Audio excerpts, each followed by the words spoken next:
जय जिनेंद्र। मैं श्रीमती वर्मा और आज हम आगे बढ़ते हैं एक और पावन और प्रेरणादायक यात्रा की ओर। जैन धर्म के 11वें तीर्थंकर भगवान श्रेयांसनाथ की संपूर्ण जीवन कथा, जिसे हम एक ही अध्याय में समझेंगे। यह कथा हमें सिखाती है सच्ची महानता सेवा, दया और संतुलन में छिपी होती है। तो आइए शांत मन और श्रद्धा के साथ इस दिव्य यात्रा में प्रवेश करें। अध्याय दया का प्रकाश, भगवान श्रेयांसनाथ की संपूर्ण जीवन यात्रा। प्राचीन काल में सिंहपुर नगरी समृद्धि और संस्कृति का केंद्र थी। वहाँ राज्य करते थे राजा विशाल, जो पराक्रमी होने के साथ साथ धर्म और न्याय के प्रतीक थे। उनकी महारानी विष्णु देवी करुणामयी और शांत स्वभाव की थी।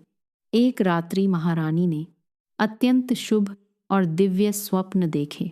इन स्वप्नों में शक्ति और शांति का अद्भुत संतुलन था, जैसे कोई महान आत्मा धरती पर अवतरित होने वाली हो।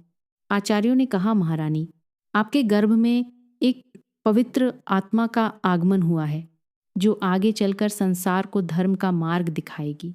समय आने पर एक तेजस्वी बालक का जन्म हुआ। उसके जन्म के साथ नगर में अद्भुत आनंद और शांति फैल गई।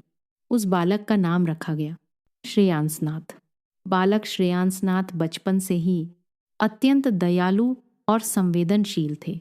वे केवल अपने सुख की नहीं, दूसरों के दुख की भी गहराई से अनुभूति करते। यदि कोई प्राणी दुखी होता तो उनका हृदय स्वतः करुणा से भर उठता। उनका स्वभाव इतना मधुर था कि जो भी उनके पास आता वह शांति अनुभव करता। युवावस्था में वे अत्यंत योग्य और विवेकशील बने। राजा ने उन्हें राजकार्य की जिम्मेदारियां सौंपीं। उन्होंने न्याय और दया के साथ राज्य का संचालन किया, परंतु उनके भीतर धीरे धीरे एक और भावना जन्म लेने लगी। क्या केवल दूसरों की सेवा ही पर्याप्त है, या आत्मा की मुक्ति भी आवश्यक है?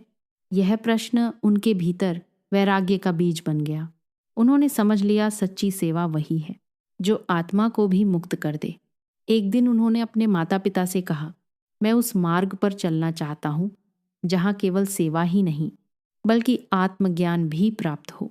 माता पिता ने उनकी भावना को समझा और उन्हें आशीर्वाद दिया। फिर वह क्षण आया, त्याग का क्षण।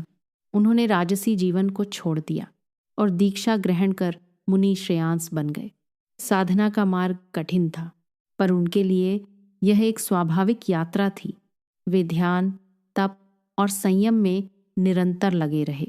धीरे धीरे उनका मन पूर्णतः निर्मल हो गया और एक दिन गहन साधना के फलस्वरूप उन्हें प्राप्त हुआ केवल ज्ञान।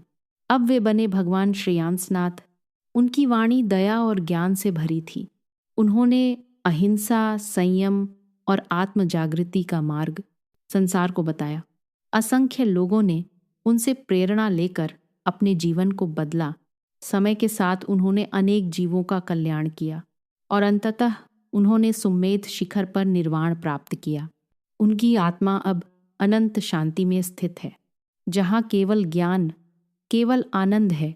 समापन भाव। भगवान श्रेयांसनाथ हमें सिखाते हैं, सिर्फ दूसरों की सहायता करना ही नहीं, बल्कि अपने भीतर के सत्य को पहचानना भी उतना ही आवश्यक है। दया और आत्मज्ञान का संतुलन ही सच्चा धर्म है।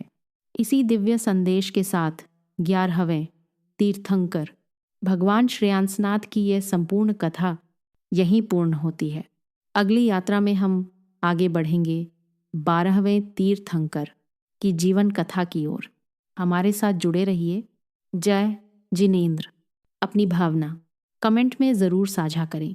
आपका एक लाइक हमारे लिए हौसला है और शेयर करना ना भूलें। हमारे साथ इस सफ़र में बने रहें। चैनल को सब्सक्राइब ज़रूर करें। दिल से धन्यवाद।